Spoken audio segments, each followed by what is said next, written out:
സ്ഥാനാർത്ഥിയാകുമെന്ന പ്രചാരണത്തിനിടെ പ്രചാരണ ചുമതലയേറ്റു ശോഭാ സുരേന്ദ്രൻ മെട്രോമാനെ കണ്ട് അനുഗ്രഹം തേടി. ഇന്ന് രാവിലെ 11:30 പൊന്നാനിയിലെ ഇ ശ്രീധരന്റെ വസതിയിൽ എത്തിയാണ് അനുഗ്രഹം വാങ്ങിയത്. ഇ ശ്രീധരന്റെ ഭാര്യ ആരതി ഒഴിഞ്ഞ് കുങ്കുമം നെറ്റിയിൽ തൊട്ടു അനുഗ്രഹം നൽകി. കഴിഞ്ഞ നിയമസഭാ തെരഞ്ഞെടുപ്പിൽ പാലക്കാട് ഇ ശ്രീധരനായിരുന്നു BJP സ്ഥാനാർത്ഥി. BJP പാലക്കാട് നിയോജക മണ്ഡലത്തിന്റെ തിരഞ്ഞെടുപ്പ് ചുമതല തനിക്കാണെന്നും ഇതിന്റെ ഭാഗമായി പ്രചാരണ പ്രവർത്തനങ്ങൾ ആരംഭിക്കുന്നതിന് മുന്നോടിയായി ആണ് ഇ ശ്രീധരനെ കണ്ട് അനുഗ്രഹം വാങ്ങിയതെന്നും ശോഭാ സുരേന്ദ്രൻ പറഞ്ഞു.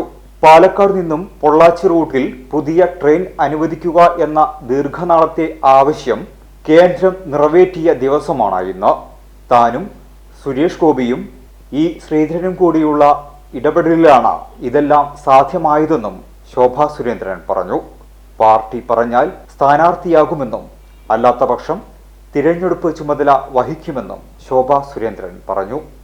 ഉചിതമായിട്ടുള്ള സമയത്ത് പാർട്ടിയുടെ അഖിലേന്ത്യാ ഘടകം പ്രഖ്യാപിക്കും. ഇപ്പോൾ പാലക്കാടിന്റെ പ്രവർത്തനങ്ങൾക്ക് നേതൃത്വം നൽകാൻ വേണ്ടിയിട്ടാണ് ആവശ്യപ്പെട്ടിട്ടുള്ളത്. അതിന്റെ തുടക്കം എന്നുള്ള രീതിയിൽ തീർച്ചയായിട്ടും സാറിൻ്റെയും ഇന്ന് വളരെ സന്തോഷമായിട്ടുള്ള ഒരു ദിവസമാണ്. കാരണം സാറ് ശ്രദ്ധയിൽപ്പെടുത്തിയിട്ടുള്ള ഒരു വിഷയമായിരുന്നു ഒരു മെമു ട്രെയിൻ. അത് പാലക്കാട് നിന്ന് പൊള്ളാച്ചിയിലേക്ക് ആളുകൾ അദ്ദേഹവുമായിട്ട് സംസാരിച്ചൊരു വിഷയമായിരുന്നു. പിന്നീട് എനിക്ക് നേരിട്ട് ശ്രീമാൻ സുരേഷ് ഗോപിയുമായിട്ട് ആ വിഷയം സംസാരിക്കാൻ സാധിച്ചു. അദ്ദേഹം അത് അശ്വിനി വൈഷ്ണവിന്റെ ശ്രദ്ധയിൽപ്പെടുത്തി. അതുപോലെ തന്നെ റെയിൽവേ മേഖലയുമായി ബന്ധപ്പെട്ടുകൊണ്ടുള്ള വലിയ വിഷയങ്ങളെല്ലാം തന്നെ ശ്രീ അശ്വിനി വൈഷ്ണവുമായിട്ട് പലതവണ ചർച്ച നടത്തിയിട്ടുള്ള ഒരു അദ്വിതീയനായിട്ടുള്ള ഒരാളാണ് നമ്മുടെ ശ്രീധരൻ സാറ്. അപ്പം ഇന്ന് ഇവിടെ വരുന്ന സമയത്ത് തന്നെ ആ മെമു ട്രെയിൻ പാലക്കാട് നിന്ന് പൊള്ളാച്ചിയിലേക്ക് കൊടുക്കാമെന്ന അശ്വിനി വൈഷ്ണവ്ജിയുടെ പ്രഖ്യാപനം പുറത്തു വന്നിരിക്കുകയാണ്. അത് ഒരുപക്ഷെ ഫേസ്ബുക്കിലൂടെ നമ്മുടെ പ്രിയപ്പെട്ട സുരേഷ് ഗോപി സാറിൻ്റെ ഫേസ്ബുക്കിലൂടെ കേരളം മുഴുവൻ കണ്ടു കഴിഞ്ഞിരിക്കുകയാണ്. അപ്പോൾ തീർച്ചയായിട്ടും ഇദ്ദേഹത്തിൻ്റെ കൂടി അനുഗ്രഹം നമുക്ക് ഓൾറെഡി കിട്ടിക്കഴിഞ്ഞു എന്നുള്ള ഒരു തോന്നലാണ് പ്രസ്ഥാനത്തിന്, ശോഭാ സുരേന്ദ്രൻ എന്ന് പറയുന്ന വ്യക്തിക്കല്ല. അപ്പോൾ പാലക്കാടിൻ്റെ വികസനത്തിന് വേണ്ടി ശോഭ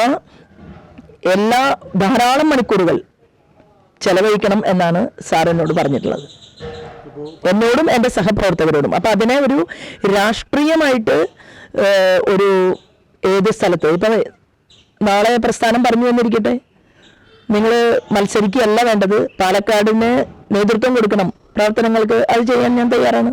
പക്ഷേ ഏത് രീതിയിലും പാർട്ടി കേരളത്തിൽ ഒരു ഡബിൾ എഞ്ചിൻ സർക്കാർ ഉണ്ടാക്കുക എന്നുള്ളതാണ് ഇത്തവണ ഞങ്ങളുടെ ലക്ഷ്യം. വീരചരിത്രമുറങ്ങുന്ന തിരൂരിന്റെ മണ്ണിൽ 2.5 പതിറ്റാണ്ടിന്റെ പാരമ്പര്യവുമായി തിരൂരിന്റെ പ്രിയപ്പെട്ട ഫാഷൻ ഡെസ്റ്റിനേഷൻ സൻഹ ഫാഷൻ ഇപ്പോൾ കൂടുതൽ പുതുമകളോടെ പ്രൗഢിയും അഴകും ഇഴചേരുന്ന ഏറ്റവും പുതിയ ട്രെൻഡി വെഡിംഗ് വസ്ത്രങ്ങൾ, ലേഡീസ് വെയറുകളുടെ പുതിയ ശ്രേണികൾ, കളർഫുൾ കിഡ്സ് വെയർ കളക്ഷനുകൾ, ബ്രാൻഡഡ് ജെൻസ് വെയറുകൾ, ഫാൻസി ആൻഡ് ഫുഡ് വെയറുകളുടെ വിസ്മയ കളക്ഷനുകൾ തുടങ്ങി ഒരു വലിയ ഫാഷൻ ലോകമാണ് സൻഹ ഫാഷൻ നിങ്ങൾക്കായി ഒരുക്കിയിരിക്കുന്നത്. സൻഹ നൽകുന്നു സ്പെഷ്യൽ ഇനോഗ്രൽ ഓഫർ മാർച്ച് 15 വരെ. ഡെയിലി ക്യാഷ് ബാക്ക് ഓഫർ, 2000 രൂപയുടെ ഓരോ പർച്ചേസിനും ലഭിക്കുന്ന കൂപ്പൺ നറുക്കെടുപ്പിലൂടെ ദിവസേന ഒരു വിജയിക്ക് നൽകുന്നു 10,000 രൂപ വരെ cash back. Mega give away, സൻഹയുടെ ഇൻസ്റ്റഗ്രാം പേജ് ഫോളോ ചെയ്യുന്നതിലൂടെ നേടാം 10 പേർക്ക് ഗോൾഡ് കോയിൻ. സൻഹ ഒരുക്കുന്ന ഈ ഫാഷൻ വിസ്മയത്തിലേക്ക് ഏവർക്കും സ്വാഗതം. Sanha fashion, the bridal destination, Tirur.